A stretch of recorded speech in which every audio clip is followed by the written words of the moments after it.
पवन मांडुटिया Parvati Motors आमर आज Harley Davidson गाड़ी बिक्री शुभारंभ होती एवं कंपनी ट्रेन टेक्नीशियन और सुपरवाइजर हार्ले पहुंची हार्ले गाड़ी सर्विसिंग सब हार्ले मॉडल्स सर्विसिंग बर्तमान पार्वती मोटर हो पार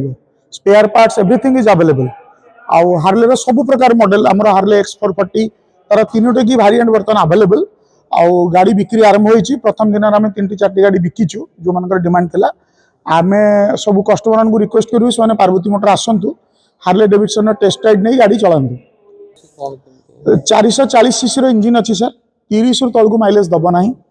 जो कस्टमर फीडबैक अच्छी जो मैंने भी आगु चलाऊँ feedback is not less than 30 2,69,000 एक शोरूम गाड़ी प्राइस सब आरंभ तीनोटी अलग अलग मॉडल रही सब मॉडल आम पाखे अवेलेबल युवपीढ़ी आज डेट युवपीढ़ी को टिके स्टाइल आउट के अपील करुवा गाड़ी दरकार तेणु से जो रिक्वायरमेंट को हार्ले डेविडसन विश्व सारा एड्रेस करे कारण भारत वर्ष में hero company Harley Davidson marketing और प्रोडक्शन दुईटा करुच्ची